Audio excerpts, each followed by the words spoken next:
एक शैतान की कहानी, वो जिसे संत कहा गया, पापा जी की उपमा मिली। संत कहता है,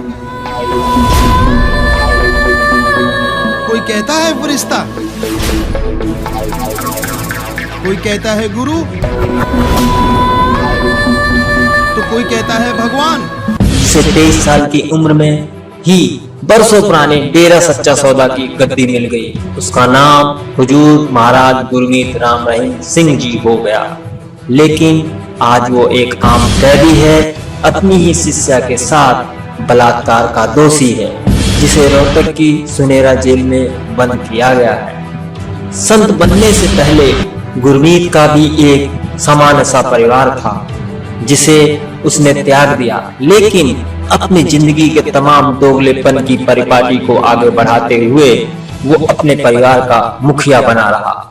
उसकी जिंदगी की कहानी उसकी फिल्मों की तरह ही रंगीन और आश्चर्यजनक है। गुरमीत का परिवार हमेशा से संपन्न था, कोई किल्लत नहीं थी। उसके पिता मगहर सिंह राजस्थान के श्री गंगानगर में जमींदार थे।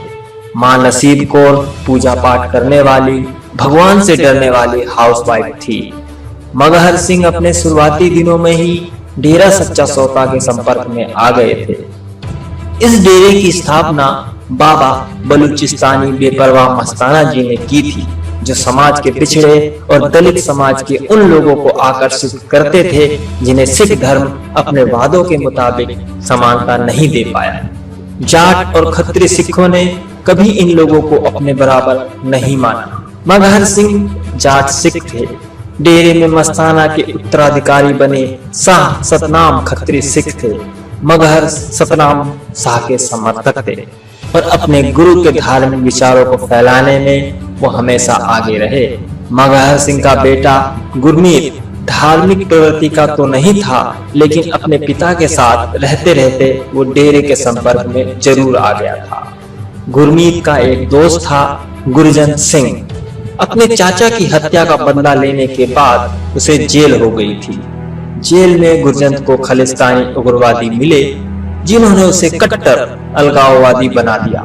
जेल से बाहर आने के बाद गुरजंत खालिस्तानी आतंकवादी बन गया और तेजी से अपने नंबर बढ़ाने लगा। इस दौरान गुरमीत पूरे दिन डेरे में काम करता, उसे जो भी बताया जाता वो करता। ट्रैक्टर वगैरह चलाने में भी वो अपने पिता की मदद करता था। उन्हीं दिनों डेरा प्रमुख शाह सतनाम ने सभी को चौंकाते हुए घोषणा कर दी कि डेरे का नेतृत्व अपने उत्तराधिकारी को सौंपकर वो संन्यास ले लेंगे। उस समय गद्दी के 3 उम्मीदवार थे, गुरमीत भी उनमें से एक था। सभी की उम्मीदों के पलट शाह सतनाम ने गुरमीत को अपना उत्तराधिकारी घोषित कर दिया और उसे नाम दिया गया हुजूर महाराज गुरमीत राम रहीम। हालांकि इसमें किसी तरह की हिंसा और धमकी का कोई सबूत नहीं है, लेकिन लोग स्पष्ट तौर पर मानते हैं कि गुरमीत के उभरने के पीछे गुरजंत की बदनाम छवि थी। गुरजंत को बाद में सुरक्षा बलों ने मोहाली में मार गिराया था। लेकिन डेरे का नया मुखिया पिछले संतों की तरह सादा जीवन, उच्च विचार वाला नहीं था।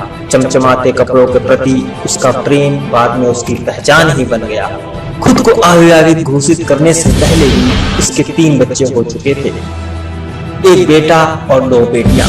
अपने जिस परिवार को उसने सार्वजनिक तौर पर त्याग दिया था, वो डेरे में उसी के साथ रहता था। वो साधिकाओं से घिरा रहता। बाद में उसने एक और जवान लड़की हनप्रीत को अपनी बेटी घोषित कर दिया। ये तीनों लड़कियां खुद को पापाज एंजल बुलाती थी।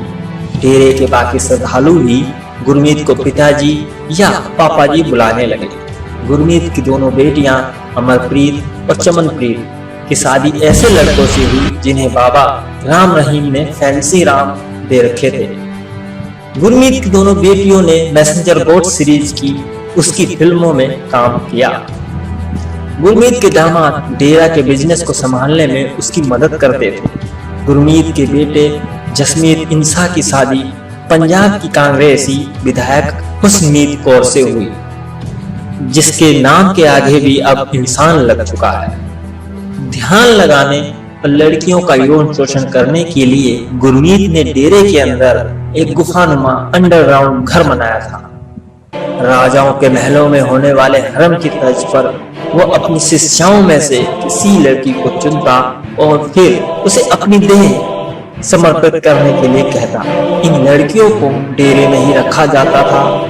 उन्हें इंतजार करना पड़ता था कि कब उनकी शादी डेरे के अंदर रहने वाले पुरुष श्रद्धालुओं से करा दी जाएगी।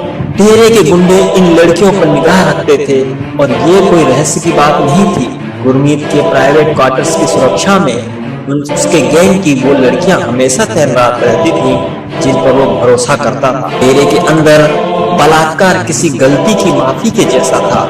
बाद में कुछ महिलाओं ने खुलासा किया कि उन्हें ऐसा महसूस कराया जाता था जैसे उन्हें आशीर्वाद दिया जा रहा हो, लेकिन ऐसा सबके साथ नहीं था।